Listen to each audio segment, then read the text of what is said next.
Hello, good morning everyone. कैसे हैं आप लोग? आशा करती हूँ आप सभी लोग मस्त होंगे, व्यस्त होंगे और साथ ही साथ अपनी प्रिपरेशन कर रहे होंगे जो भी आपका आने वाला एग्ज़ाम होगा।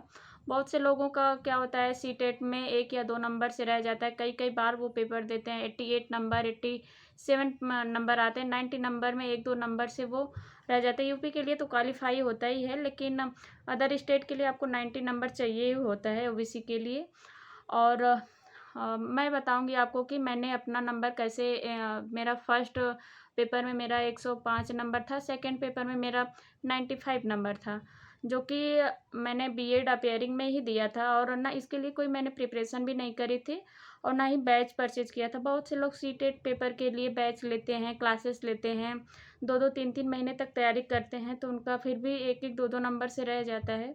आज मैं आपको अपनी तैयारी मैंने कैसे करी थी वो आपको बता कि मैंने आपको बताया कि मैंने बीएड करते हुए सीटेट का पेपर दिया था। बस ऐसे ही मैंने चेक करने के लिए दिया था कि देखती हूँ कैसा पेपर आता है। बहुत से लोग बोलते हैं कि सीटेट इतना आसान नहीं होता है, तो मैंने ऐसे ही भर दिया था कि हो जाएगा तो भी ठीक है, नहीं तो फिर बीएड कंप्लीट करने के बाद इसकी अच्छी से तैयारी करके ही सीटेट का पेपर दूंगी।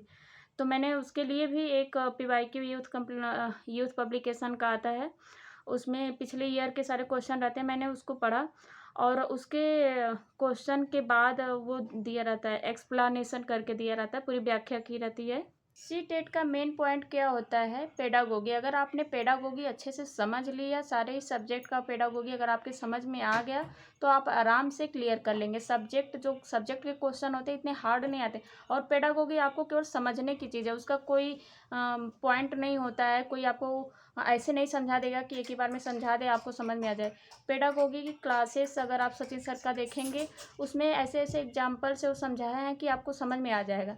पेडागोगी का कोई नोट्स नहीं बनाया जा सकता। हाँ, छोटे बहुत टिप्स होते हैं, कोई वर्ड होते हैं कि इस लाइन में ये वर्ड आ गया तो उसको क्रॉस कर देना, वो ऑप्शन सही नहीं होगा।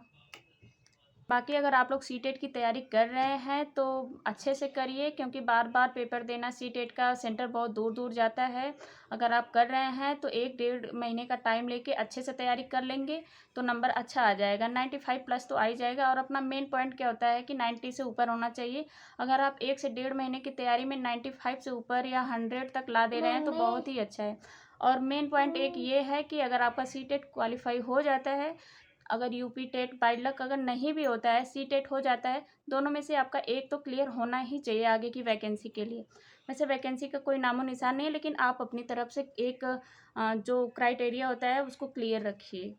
सी टेट क्लियर है तो मैं सी टेट का फॉर्म इस बार नहीं डाल रही हूँ, क्योंकि मेरा ऑलरेडी क्लियर है। मैं यूपी टेट की तैयारी कर रही हूँ, जिसका नोटिफिकेशन अभी लोग कह रहे हैं कि 1-1.5 महीने में आ जाएगा। पेपर उसका जनवरी में होने वाला है। तो अगर आप लोगों का दोनों ही नहीं क्लियर है तो आप दोनों ही भरिए, शायद कोई तो क्लियर हो जाए। अगर आप लोगों का सी टेट क्लियर है तो मैं तो कहूँगी आप लोग यूपी टेट की तैयारी करिए। बाकी अगर जिसको सी टेट देना है वो अपना 1 से 1.5 महीने तक का कम से कम टाइम मान के चले। इतना इतना हार्ड भी नहीं होता है कि आपको 5-6 महीने तैयारी करने की ज़रूरत है, और इतना इजी भी नहीं होता है कि आप 7 से 8 दिन में, बहुत लोग कहते हैं कि 7 से 8 दिन पढ़ लो हो जाएगा।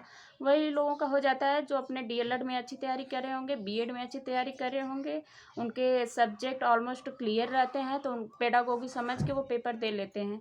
अगर आप लोगों को तैयारी करनी है, एक बार में पास करना है, तो 1 से 1.5 महीने का कम से कम आपको टाइम चाहिए। और बाकी आप लोग अपनी तैयारी करते रहिए। थैंक यू दोस्तों। वीडियो अगर हेल्पफुल लगी हो तो please like, comment and subscribe ज़रूर करें। Thank you.